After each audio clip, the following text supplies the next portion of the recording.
What's up, everyone? Taiki here, and welcome to episode 19 of the Crypto Market Wizards podcast. Today, I have with me Joe McCann. How are you doing today? I'm great. Thanks for having me. So, we all know you as, I guess, the Michael Saylor Bonk, as your name says. But can the audience get a brief intro on how you got into crypto and what you do now? Yeah, sure. So I've been a technologist and a trader going on 24 plus years now. I flip flopped my career between between tech and trading. So I used to trade on Wall Street a long time ago. I've been I flipped back to tech kind of full time, and then I was a CTO at the top ad agency in New York City. I started my own open source enterprise infrastructure called Node Source, which was the Node.js company. Bootstrapped it, raised a bunch of venture capital, sold it in 2019. And I got into crypto in 2016, but I was busy running a company at the time as CEO and got in much more deeply, I would say, in the 2017 run because it was just, I mean, insane. And I as a trader, I felt like crypto is kind of this renaissance for traders because when I was trading on the desk years prior, I mean, I left Wall Street in like 2007. I left because I was like, all this stuff is machines and algorithms. So, clicking a mouse is not really going to beat Citadel. That's why I went into tech full time. But then when I got back into, or when I started to get into crypto and trading, it wasn't dominated by Renaissance Technologies and DE Shaw and all of these kind of high frequency trading or algorithmic firms.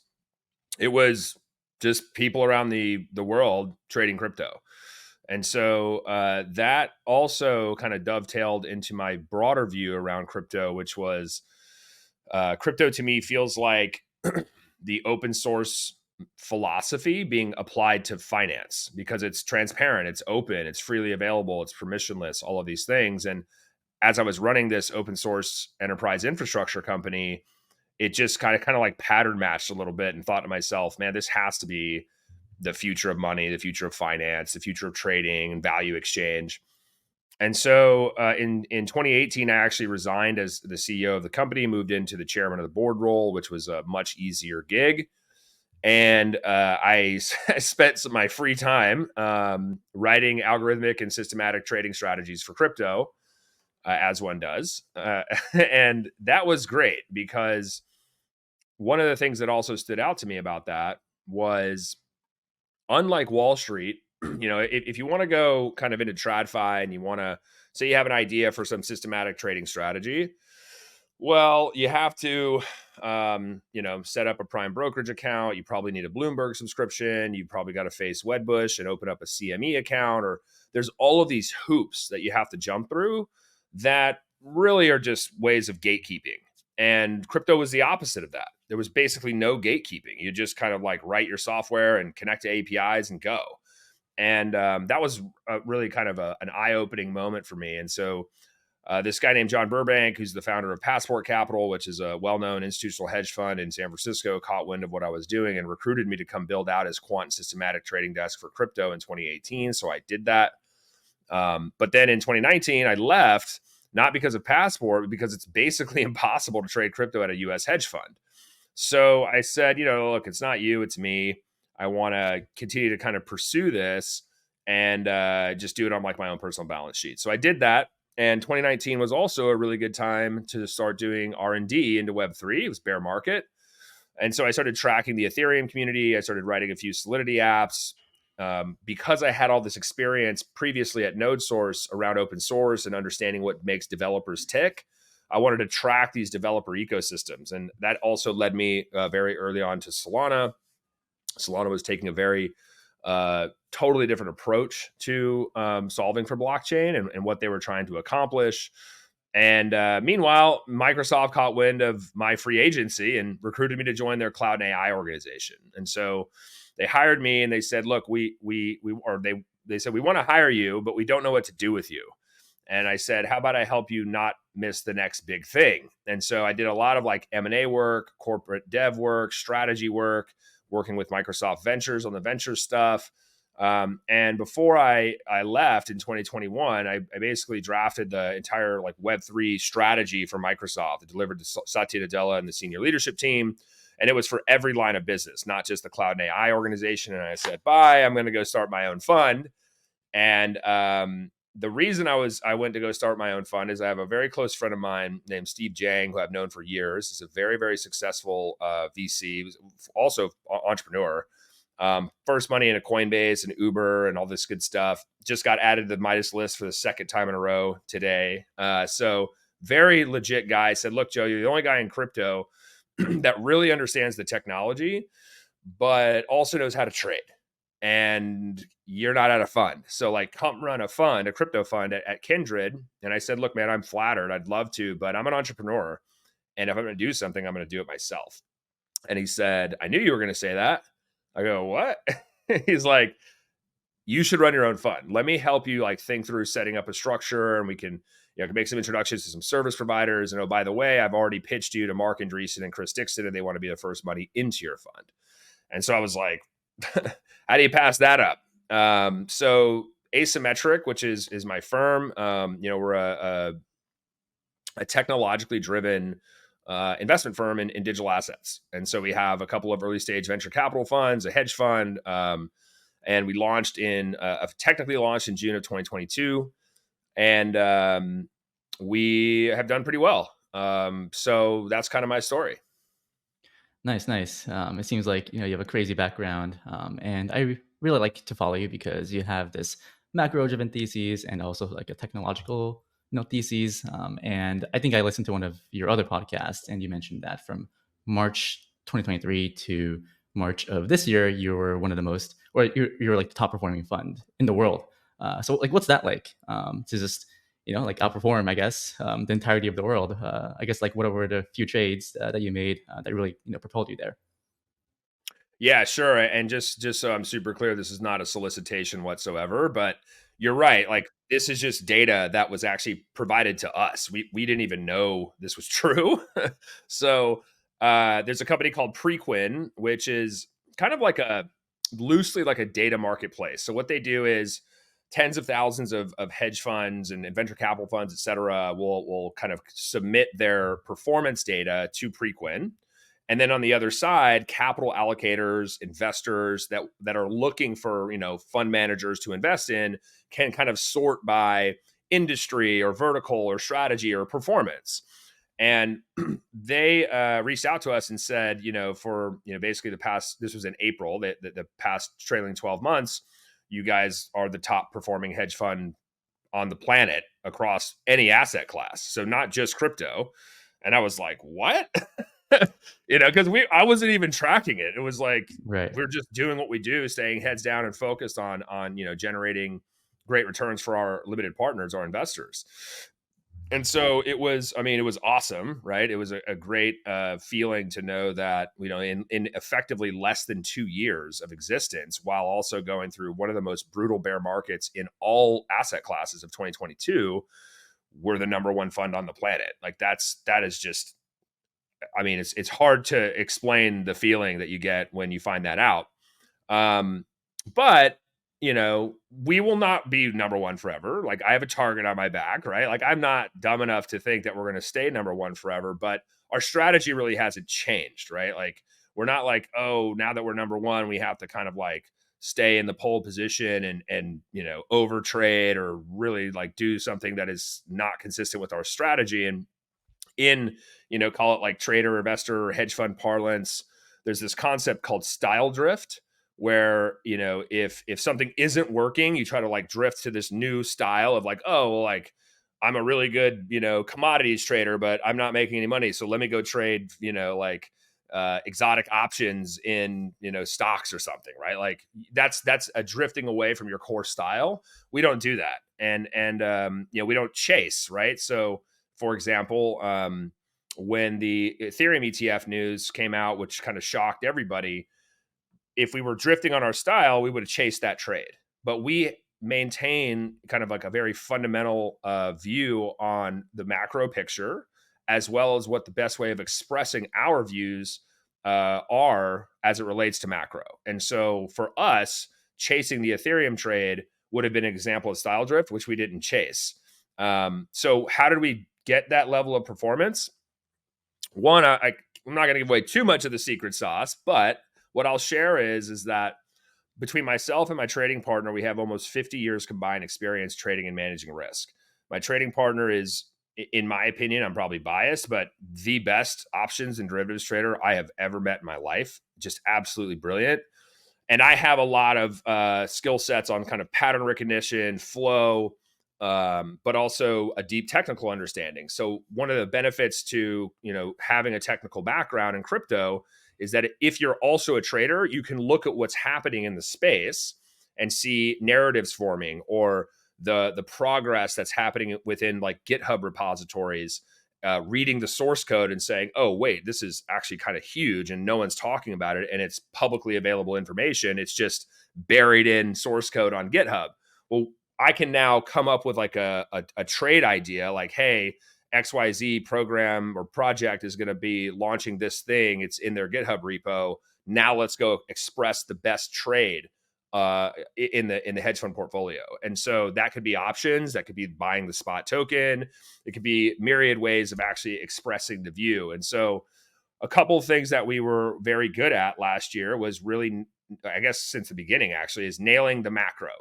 And so if we have this thing called a market update that we put out every month. It's free. Anybody can read it. You can go to subscribe.asymmetric.financial to sign up for it. And if you go all the way back from when we started publishing these in August of 2022, we've been more or less spot on with our macro stuff. So for example, back in September of 2022, we said the Fed is going to stop hiking rates between 5 and 6%. They stopped at 5.5%. And our view currently is they're going to start cutting rates. We don't see the path for any rate hikes going further. So we were, way ahead of that. In February of 2023, we predicted that there would be stress in the regional bank sectors because the unequal distribution of reserves across all of the banks was not looking good. A month later, SVB collapsed, right? So our macro view informs like our guardrails directionally on how we want to be invested. And then the question is like, well, then how do you make money on that?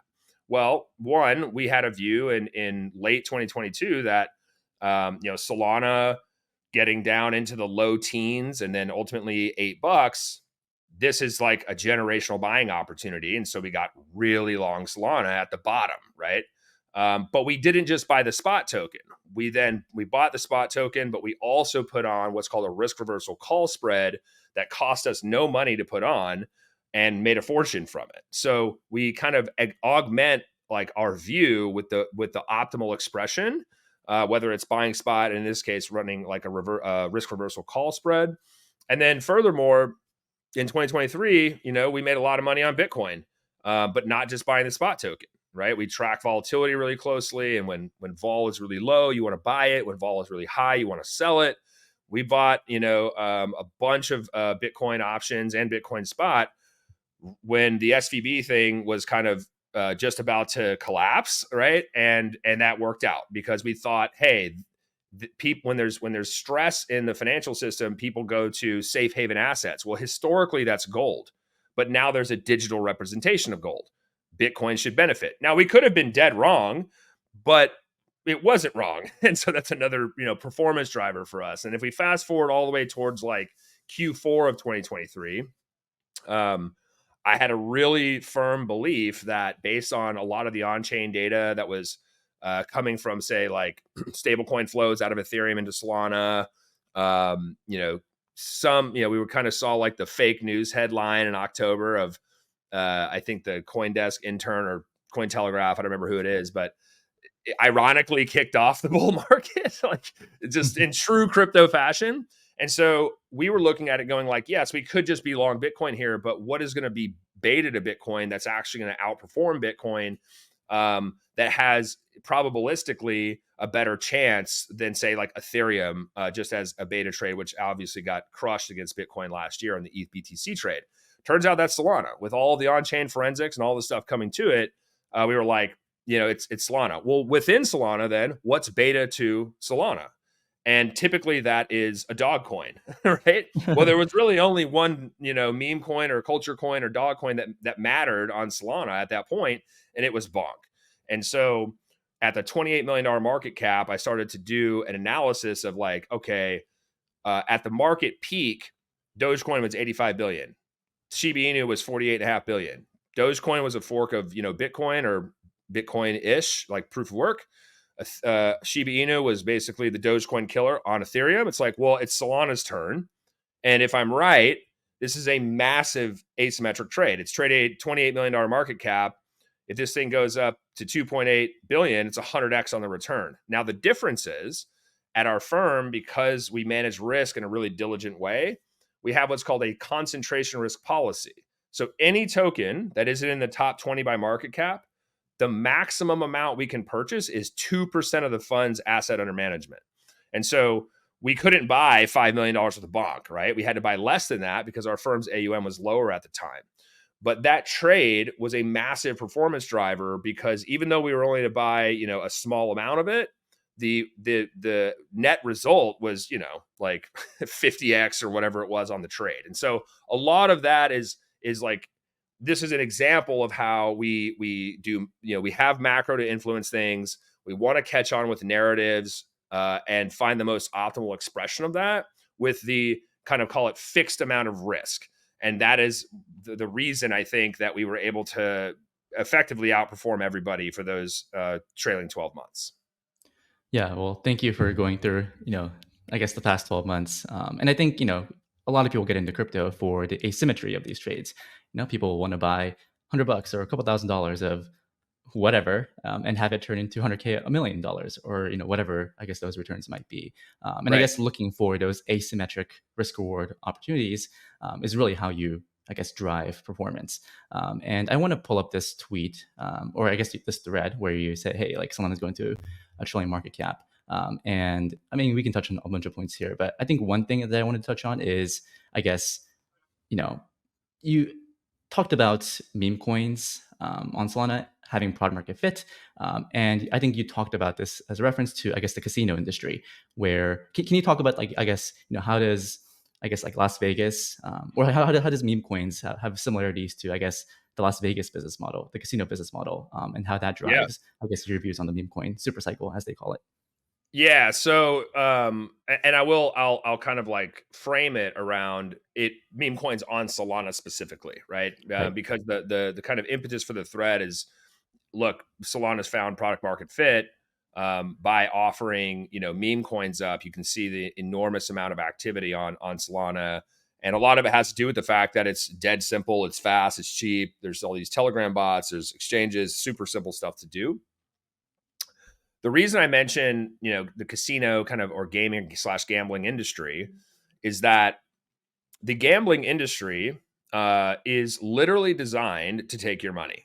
Okay. Like, Right. if you walk into a casino, the games there are skewed in the favor of the house statistically. Now there is one game, it's the only game that I tend to play, which is craps, which if you don't make what are these suckers bets. So if you go to a craps table, a lot of people are like, man, I don't know how to play craps. It's so intimidating. There's so many different bets. That's by design, because the bets on that table, the majority of them are suckers bets where the odds are super favored to the house. However, there's one bet that you can consistently make on a craps table. And if you stick with it, it's the only game in the casino that's slightly in your favor statistically. But most people don't know that, and they don't simply do that, right? Now, casinos, they started off with their initial use case of people like speculating. I'm speculating that I'm going to make money gambling at this casino. And also, like, it's fun. You have a cocktail, you're with your friends, et cetera, et cetera. It turns out that as of last year in 2023, 75% of the revenue that Las Vegas Strip casinos made were non-gambling revenue. So they've made money from the nightclubs and the restaurants and the shopping and the pool parties and all of these other things, the Cirque du Soleil shows, et cetera. And what dawned on me that's so unique about that is that the speculative, the initial use case was speculation that then moved into use cases, like proper use cases, if you want to, use like the crypto thing, or what is the actual use case? What's the utility? And I started to do some research on this, and it turns out that every industry ever started off as speculation. Speculation is actually a necessary and sufficient requirement for any industry to exist and then move into other potential use cases. So, for example, in the late 1800s here in the United States, there was this new speculative industry called the railroad industry.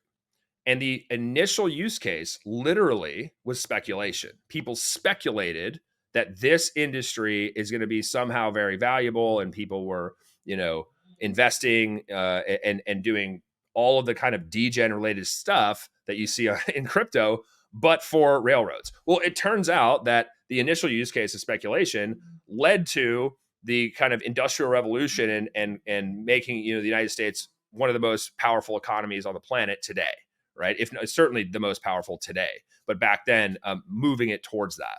And so when I looked at what was happening on chain with Solana, with the meme coins, the reason I was suggesting that it has product market fit is that we have now found a way to represent gambling through attention tokens, right? Like meme coins are in most cases you're capturing attention, right? So right now you have the music artist Iggy Azalea launching a meme coin token, and it has just captured the attention of so many people. And the token itself is the kind of financial contract that you can own and speculate on around this form of attention gathering. That is a speculative gambling entertainment style use case.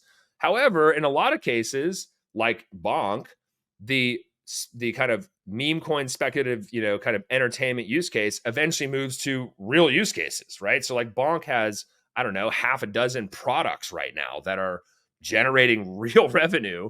And it started off as a culture coin or a meme coin for Solana. So, if I zoom out and I look at this and go, Solana is now enabling the reason I believe Solana has product market fit is that it's the chain for retail. Like retail people can just come on there and kind of gamble, speculate, like it's entertaining, it's funny. There's all this culture around of meme coins. Like, did you get rugged? Is the dev going to do something? The dev's not saying something. Like there's all this culture around that is very specific to meme coins, just like there's a very broad culture around the casino gambling industry. And so I believe that by seeing what Solana's technology is capable of doing in enabling meme coin mania, we are seeing product market fit for that chain. That does not imply that this is the only thing Solana is going to enable going forward, right? We have loads of DePIN projects like Helium and Hivemapper, et cetera. You have interesting takes on content creators and content distribution through Drip. There's a lot of other things that are in fact happening, but right now you can very much clearly see that retail loves to trade meme coins on Solana. Right. And, I think a lot of the ETH maxi community was taken or was like very surprised by the rise of Solana. But I think looking back in hindsight, it was pretty rational how it happened. I think, I specialize in airdrop farming, yield farming, etc. And sometime last year, there was the Jito airdrop, which brought a lot of attention to the Solana ecosystem. And a lot of users, right, went to Solana to farm other airdrops, MarginFi, Drift, Camino, etc. And I guess the problem, or I guess the question is, Solana acquired all these users, TVL, can they retain those users? Because the airdrop farming was the customer acquisition tool. And at the same time, the market started pumping, meme coins started pumping, and retail was like, wait, like this is a much better experience than Ethereum. So, looking back, I mean, this is something I missed because I kind of mid-curved like the whole FTX estate supply and whatnot. But, looking back, I mean, it was still rational how it happened. And I think this kind of framework as, if we see TVL flow into an ecosystem, then naturally, X% of those flows are going to buy the meme coin, which meme coins are rational to buy. And I guess Bonk was one because, there's all these meme coins launching, but you can't really replicate the Bonk story, right? Airdropping the supply, devs selling the bottom, right? And then, you coming in with your diamond hands, just accumulating all the supply. And all this story, all this lore is really hard to replicate in other Yeah. ecosystems, and I think that's why Solana has staying power. Well, look, Uh, and to your point, like I think it's important to acknowledge that like crypto Twitter, I say, has the attention span of a fruit fly. It's just constantly like on to the next thing and whatever. right, And while the flows were coming into to Solana from say Ethereum, like stablecoin transfers, everyone, particularly not everyone, a lot of people in the Ethereum community were saying, "Oh, it's just mercenary capital going over there for airdrop farming, like Jito and these other things, right? And MarginFi and Camino, etc." And it's like, okay, that is a fair I would say argument to be made, but then it's like, well, what happened now? Like activity on the chain, like it was so rampant in March that they had a reliability issue with the chain that they ultimately ended up fixing because there was so much activity. It's like if those were people were only there for airdrop farming, like why didn't we see like mega outflows back into Ethereum? And then also why do we have mega activity on the chain? Well, now the narrative is, oh, Solana is only a meme coin casino. And it's like, well, wait till we get to whatever the next thing is, and then the narrative will shift. I think one of the frustrating things, and the Solana community, I've been in it for 5 years now. It's actually like a really fun, welcoming community. And we look at these arguments against Solana, and it's like every single time that someone has said one thing or another about how it's horrible, it's not decentralized, it's a VC chain, it's FTX, all of these, none of it is actually true. And we just keep marching along because the Solana core team, the developers in the ecosystem, they care about this project and believe in Anatoly's ultimate vision of creating a blockchain at NASDAQ speed and synchronizing global state at the speed of light. Like that is an unbelievably attractive engineering problem to developers. They don't care about what other people's perspectives are, whether or not it's airdrop farming, whether or not it's a meme coin casino, because at the end of the day, the numbers speak for themselves. The activity on the chain, the amount of DEX activity is just like continues to make all-time highs. And in addition to that, even though I don't believe that it makes a lot of sense to look at something like Solana and say, oh well, the validators can't actually make any money because of whatever reason, the fees aren't high enough or whatever. It's like I don't even think that's a relevant argument because where the value is on the applications on top. But Solana's making a lot of money now, and I think at one point they flipped the ETH L1 fees, and so even that argument is falling apart. So, like Jito, which is a portfolio company of mine, like these guys are amazing. Like you can see the amount of money that they're making from tips to validators through Jito bundles. Like so, again, all of these kind of arguments they're valid within a certain context and time frame. They've all been debunked, and that's just going to consistently be the case, at least from my perspective, because of the amount of effort and desire for the engineers in the Solana ecosystem to make this thing work. right. And if the ETH community is gonna, I guess, talk down on the Solana community for mercenary capital, just look at Starknet and ZK Sync, right? Just totally unusable chains, no Exactly. community, 8 users. It's really sad. I guess let me just pull up this tweet here. Um, I mean, I'm not sure if ETH BTC or SOL ETH, like, this ratio even matters. I guess it does kind of matter because crypto is very tribalistic, and there's communities form, and these ratios are a way for one community to bash one another. But like, why do you think why do you think SOL gets so much hate? Is it just ETH maxis coping, right? The Church of ETH, right? Just holier than thou. Just I guess. I mean, ETH is up a lot, but it seems like the ETH community is still like so angry. I don't understand where all this like anger is coming from. Maybe they're like just holding like bad things Yeah, or I something. mean, yeah, I mean, look, I definitely poke fun at the Ethereum community, but like I have said repeatedly that I'm actually a fan of Ethereum because Vitalik basically created this new leap in computer science called smart contract programming. Like that is huge. Like the impacts on innovation and technology are absolutely massive. The difference is, there's a couple things here. Ethereum has a physics problem as it relates to scaling the L1. And so now the solution is to, offload that to a service called an L2.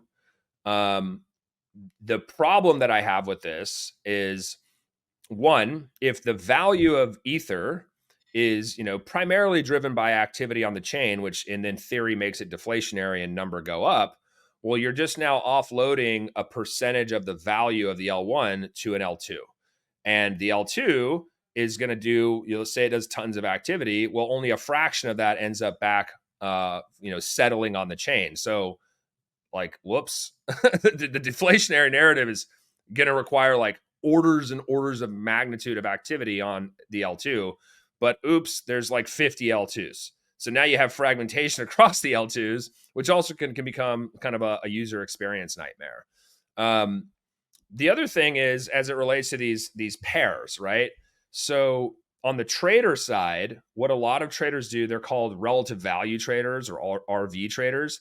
They'll look at the relative value of Ethereum versus Bitcoin, the ETH BTC pair, and they say, well, if I'm long Ethereum and short Bitcoin, you know, I believe that Ethereum will outperform Bitcoin on a relative value perspective. And the same thing for SOL ETH. If you look at SOL ETH and you go, well, I'm long SOL ETH, meaning I'm long SOL and short ETH, I believe Solana will outperform Ethereum on a relative value. The reason that I like these pairs, and even SOL BTC, I look at SOL BTC as well, is that you end up with folks like Raoul Paul. I was on Real Vision back in May. He has a massive platform. He has well over 1 million followers on Twitter. He's been in TradFi since the 90s. He's been writing, the global macro letter for over a decade. Like, he has a huge audience of primarily, call it like older TradFi type investors. He sees the relative value of SOL versus ETH. He sees the fundamental value of Solana as like a global state machine operating at the speed of light and understanding the technical challenges that exist with Ethereum.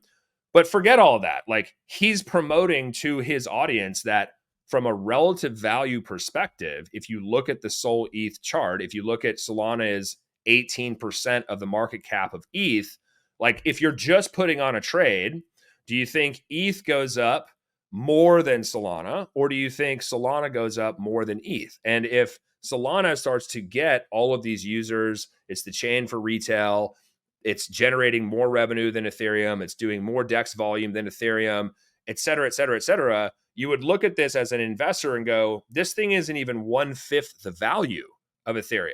So even if it's only going to be 50% of the value of Ethereum, you're looking at like a 2.5, 3x return just by owning Solana versus ETH. And so, the pairs, the reason I track them a lot is I need to see at what point, from a technical analysis standpoint, as well as fundamental value, is ETH getting undervalued against SOL, or is SOL undervalued against ETH, which can influence the trading decisions that I ultimately make. Right, right. And I think Suzu said this in, I think in like the podcast I did with him, but let the whales deal with ETH BTC and SOL ETH. If you're like a retail trader, just focus on what you're good at, find your specialty, find your niche, and like really push your edge.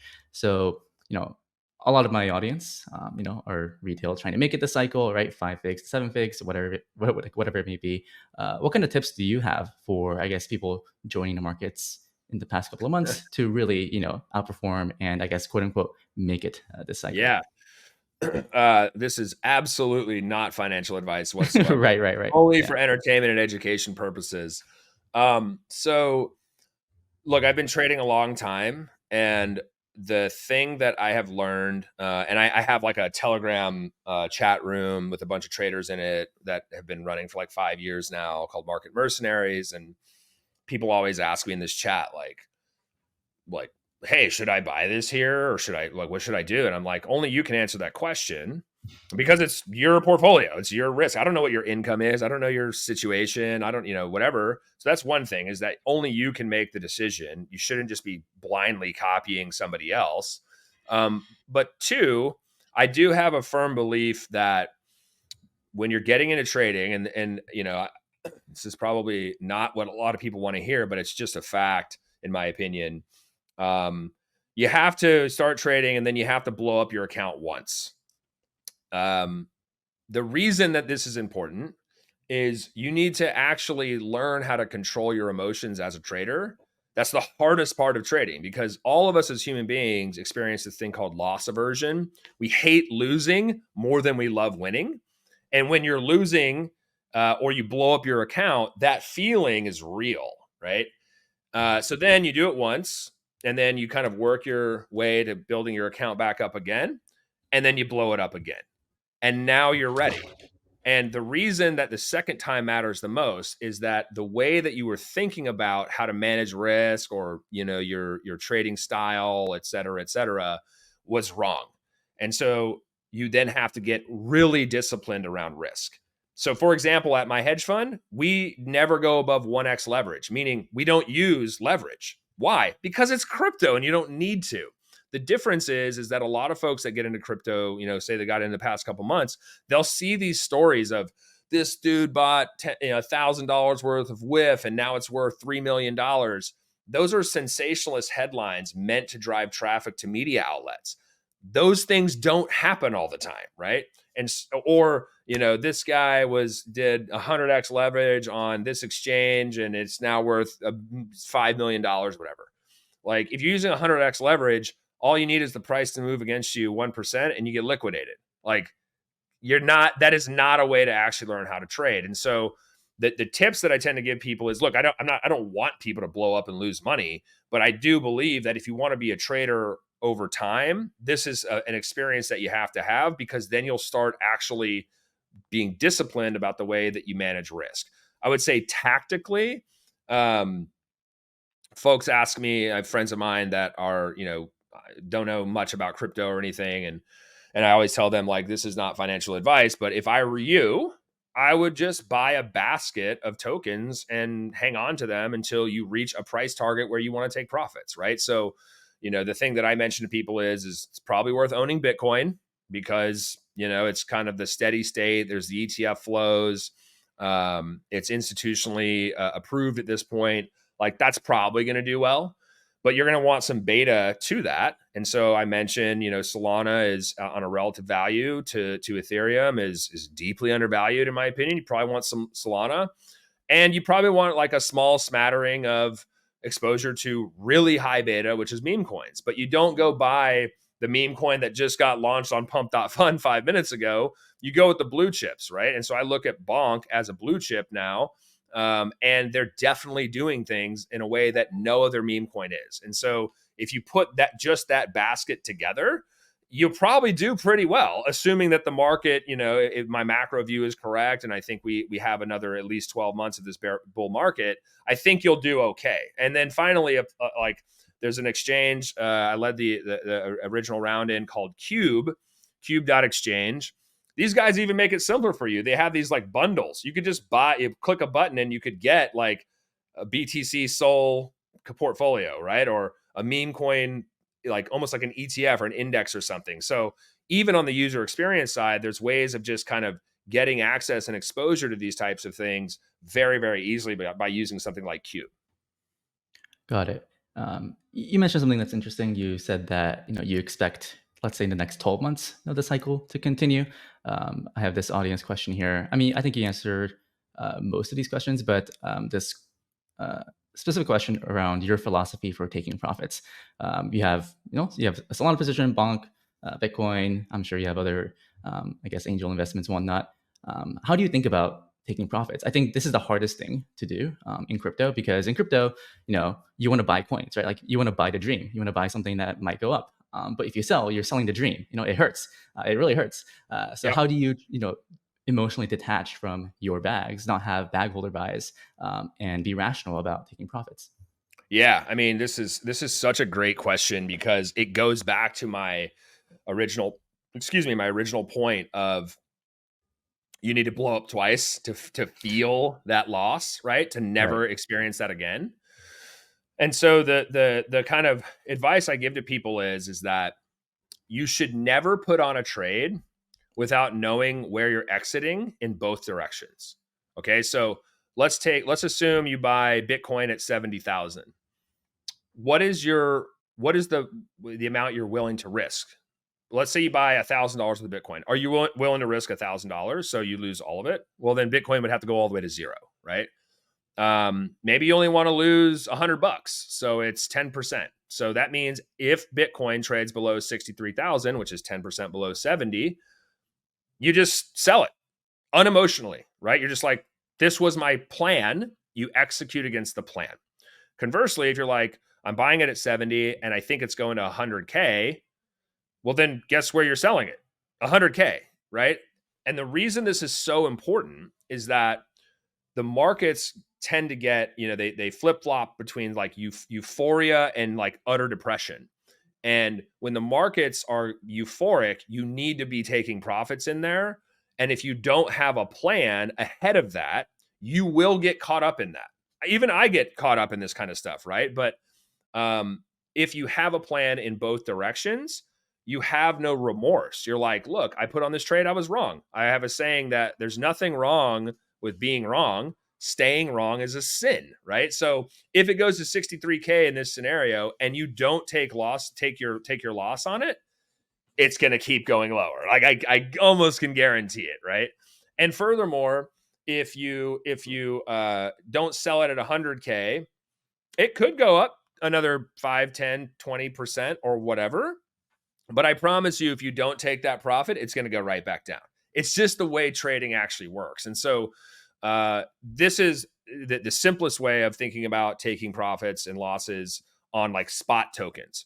When it gets into options, it gets a little bit different. And I don't know how sophisticated the audience is, but I won't go too deep on the options stuff. But options have a unique characteristic where because there's time value and whether there's, whether the option is in the money or not, whether it's a call spread where, it's a fixed amount of like profit you could make and a fixed amount of loss because of the premium spent, like those are almost somewhat determined for you. But more importantly, you can roll options if you want to add more time to let the trade work. And so this is much more sophisticated than just like where I'm going to take a stop loss and where I'm going to take profits, because with options, you're picking strike prices. You're like, I think it's going to this price, or I'm, selling a put because I believe that if it goes down to this price, I would be buying it there anyway, right? These are the ways with options. It's not as simple as exiting here, stop lossing here. But for the majority of, I think, retail investors that are probably just buying spot tokens on an exchange, stick with having a plan to execute. If you execute that plan, who cares if it goes higher? You had a plan to make money. If you bought something at 70 and you sell it at 100K, that's a great trade, right? Like you should be very happy about that. It's that when people start to see the euphoria and the P&L postings and these crazy stories of people becoming millionaires and whatnot, they get caught up in that. That's emotions. If you have a plan, there's no emotions. It's purely execution. Right. Yeah, crypto is such a reflexive asset class where people become more bullish on the way up and more bearish on the way down that, you can't just be like, oh, I'm a solo top because I'm a genius. No, you really do have to stick to a plan. I made a video on this a couple months ago. I spent like an hour talking about JLP. And the little birdie told me that you're actually a really big holder of JLP. And I really like this asset because it's roughly 2/3 risk assets, so SOL, Bitcoin, ETH, and a third stablecoins. And it's a way to provide liquidity on the Jupiter Perps platform. Retail tends to be super long, right? So if the market goes down, then those trader losses accrue back to JLP. And even when the market goes up, it still goes up. This literally looks like a honeypot scam. But what do you think? How do you think about, I guess, using on-chain tools? Like how much of your fund is on-chain? Do you do any farming? If so, what kind of things do you look into when it comes to things like farming and whatnot? Yes, all of the above. So we do a ton of stuff on chain. And yeah, of course, like we got the Jito airdrop, we got the Drift airdrop, we got the Camino airdrop, right? Well, if MarginFi does a token, we'll get the MarginFi airdrop, right? Hopefully they do it at some point. Yeah. But that's a very, very small portion of like our strategy, right? So for example, with Drift, we think it's a great product for trading perps. We just happen to trade a lot of sides on there, which got us the max allocation of the airdrop.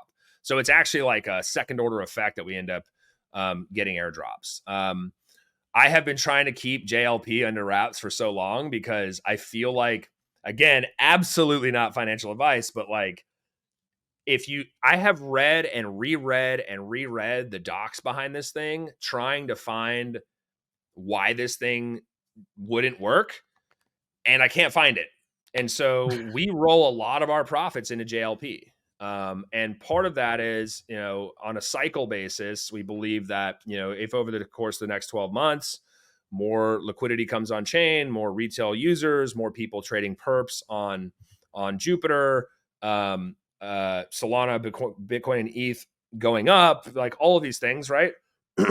Our view is that if you look at the annualized percentage return on just holding JLP, it's like 125, 130%. I mean, it flip flops a little bit. That's crazy because all this is a liquidity pool token that goes up over time at a minimum from the trading revenue from like, funding rates and liquidations and this sort of thing that just goes back into the value of the token. And again, to your point, like it looks like a honeypot scheme, but it's like it's just designed really well. And so when it first came out, and I'm close with the Jupiter team. One of the devs on our team actually found the URL to the Perps exchange before they even this is like one of the benefits of having like half the company being software developers and hackers. Right. It's like he's like, check this out before it even launched, and that's when I started to realize like, wait a second. Like this thing, this JLP token is like, is this like the best way to park profits ever? And yes, when the market's going up, JLP should go up. I think one thing to recognize, and we have to acknowledge this because yes, we're a very large holder of JLP, is when there's like in April when the market was puking, the liquidity for JLP dries up quickly. And so if you have a massive amount of it and you need to actually get access to that liquidity, you're going to take, a hit on the value of your JLP holdings, right? So we monitor and manage kind of like how big are we relative to, the total amount of outstanding of JLP. But more importantly, like the Jupiter team has every desire to increase the trading volumes for their perps decks, which means there's going to be more liquidity added over time, which means if you need to actually, get out of a $10 million worth of JLP or something like that, you're going to be able to get out of it much easier in the future. So yeah, a lot of the stuff that we do is on chain. We have a lot of sophisticated technology that we've been building in-house that's only proprietary to Asymmetric that enables us to do a lot of stuff that's unique on chain. One could imagine running fleets of liquidators, keepers, validators, guardians, etc. Those are passive income streams for running servers. We know how to run servers, right? So there's a lot of stuff that I think we do at Asymmetric. I mean, obviously every fund wants to say that they're so differentiated, but like, I don't really know another fund that's doing this type of stuff with the combination of skill sets that we have from, global macro to like running liquidators on chain. Got it. Yeah, I mean, I personally love JLP. Fortunately, I mean, I guess unfortunately, I don't really have funds on it. I just hold ETH right now, or like mostly ETH, like just farming airdrops and whatnot. But I kind of did this study on, I guess, GMX and GLP, where because JLP is kind of a fork of GLP, and I was like a big GMX farmer, and I kind of studied like the price patterns of GLP, and I took the price of GLP at these points, so like the Bitcoin top in November of 2021 when 3AC got liquidated, FTX candle, and I guess March 4th was when I was looking at it. But literally, Bitcoin topped November 2021, and the price of GLP, which is like the same thing as JLP, was 142. Exactly. And when FTX died, that was like when Bitcoin was at 16K, because all the fees were accruing. The price of GLP was at 125, only a 12% drawdown. So of course, smart contract risk, your own research and whatnot. But I think that denominating your portfolio later on in the bull market into LP tokens like this, I think is a pretty good profit-taking strategy. That's kind of how I think about it, because 100%. I don't really have confidence in my abilities to time the top. I'm a mid-curve, right? I just get way too bullish as the markets go up. So I kind of have these rules for myself. It's like, okay, just have humility. I can't sell the top. So, when things are frothy, maybe just denominate in, these LP tokens, because if the market goes up, it goes up. If the market goes down, then I will generally outperform. And I think, people should think of these plans ahead of time.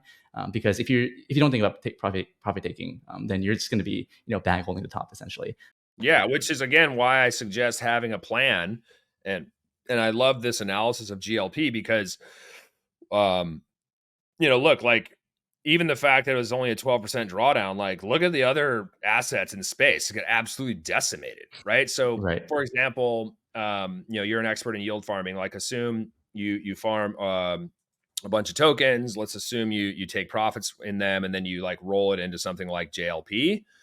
Like that seems like a good way to park your profits, right? Because it's still earning, value over time. And in the case that there are drawbacks or drawdowns, in theory, it won't be as extreme because it's offset, to your point, by the revenue from trading and liquidations and funding rates. And so this is another reason why, like when I was digging into JLP, I was like, where's the catch, right? I was Yeah, really yeah. looking for it.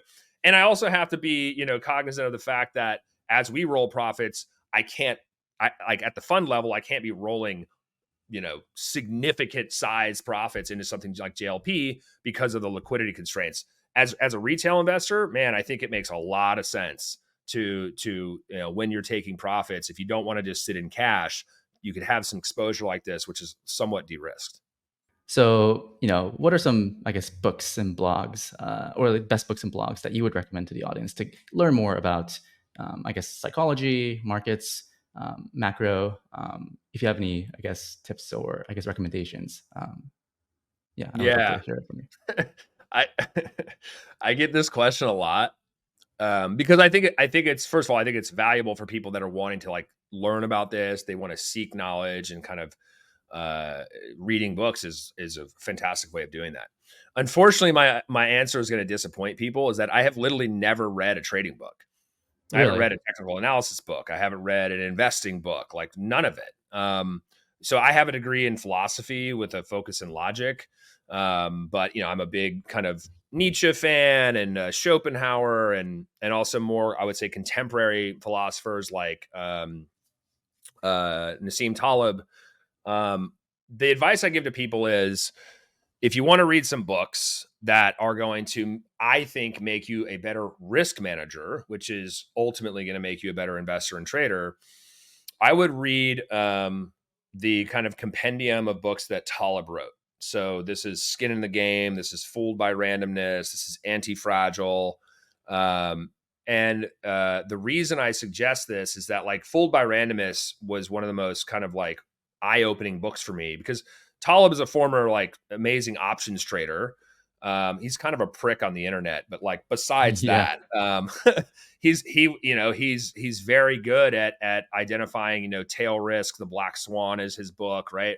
And so like Fooled by Randomness is this book where, like, when you'll see people say, specifically on like, traditional financial media, CNBC, Bloomberg, et cetera, they're like, oh, the stock market went up today because of X. Like, that's nonsense. The only reason something goes up or down is because there's more buyers than sellers, or more sellers than buyers. That's it. You can't look at like one event as a thing that is why something happened.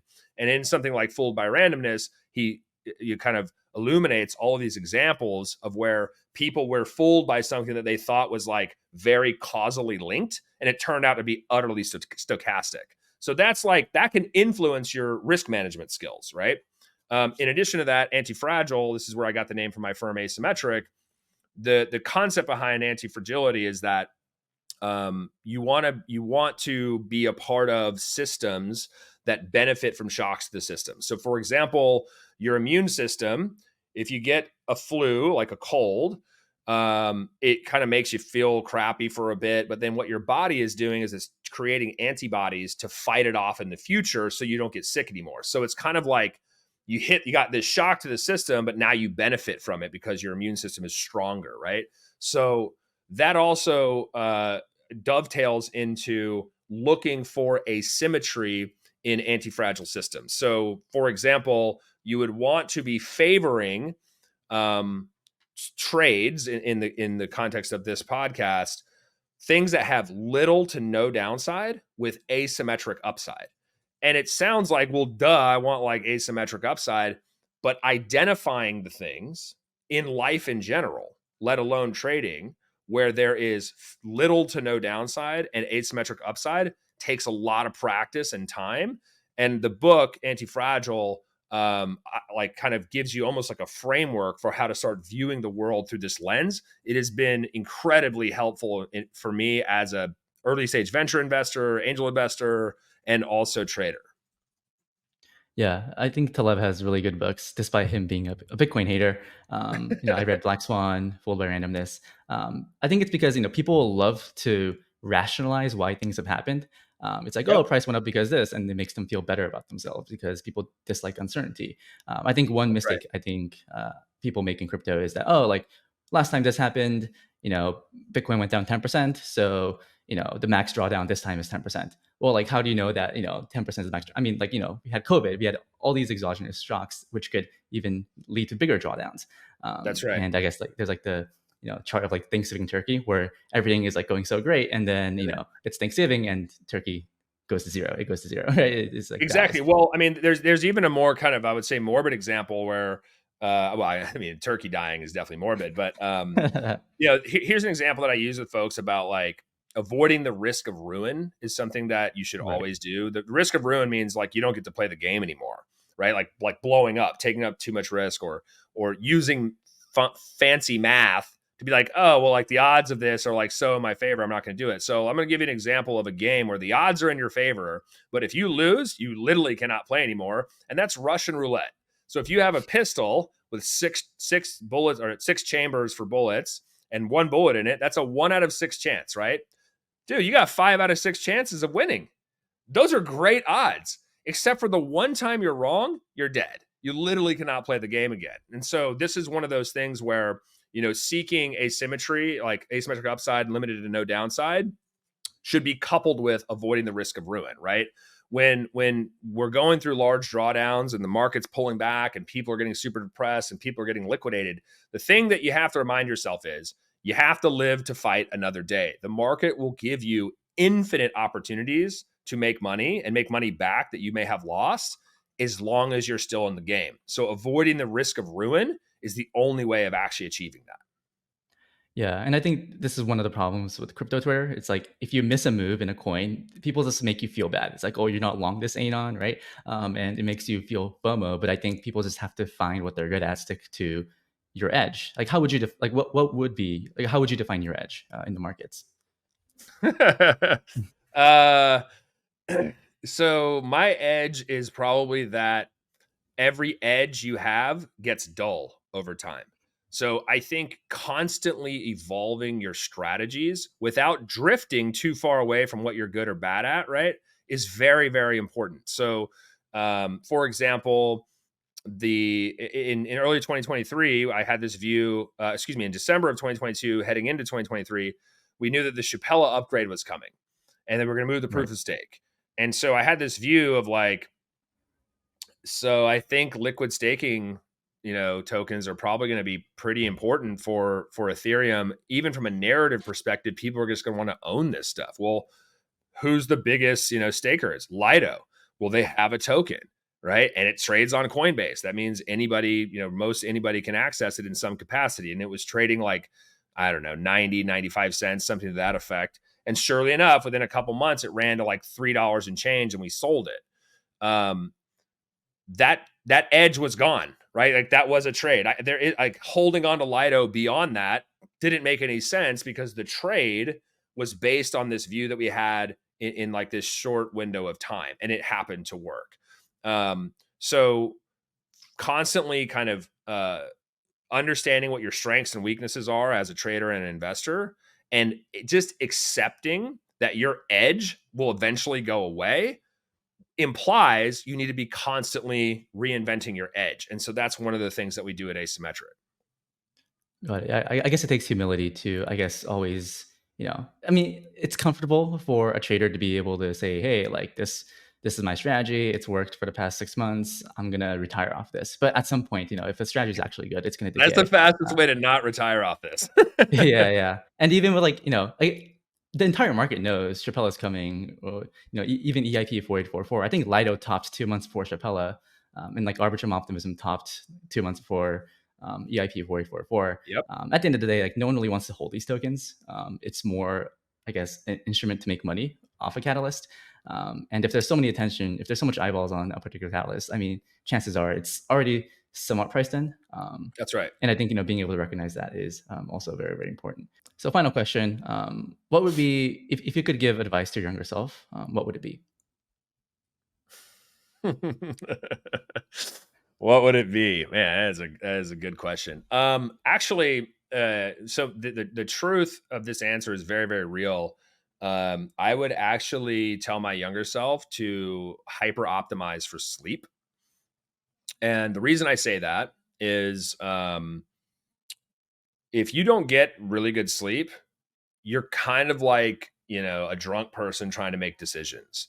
And so by optimizing your life to have uh, a solid sleep routine sets you up for success. And the science behind this is very clear. If you aren't getting consistently good deep sleep, or if you're, drinking before you go to sleep, or you're looking at your phone before you go to sleep, it affects your sleep, which will then ultimately affect your performance in the world, whether it's at your job, it's in your relationships, sports, like pick something. And so I think if I could have convinced myself 20 plus years ago to really start to build a really good practice around sleep, that's probably what I would do. Some people would say, like, I would love to have built like a meditation practice or something to that effect, which I also think is valuable. I don't necessarily do that. What I try to do is optimize for sleep, because when I get really good rest, you kind of get the results that you end up with things like at Asymmetric. Yeah, I guess trading is like a sport, and you have to, take care of your body, because your That's right. brain is how you make money, technically. So if your brain isn't functioning properly, then I guess you're also bleeding like money in the EV and whatnot. Right. But anyways, thank you so much, Joe, for coming on. Do you have any final words to our audience to wrap up the Yeah, you conversation? guys can follow me on Twitter. It's twitter.com/Joe McCann. And then you can go to Telegram to join the Market Mercenaries chat. And good luck out there. All right, good luck out there. We're all gonna make it, hopefully, as long as you manage risk and, yeah, I guess you have a plan for every single trade that you take. Well, thank you, Joe, and I hope everyone enjoyed the podcast. Thank you. Bye bye. Thanks.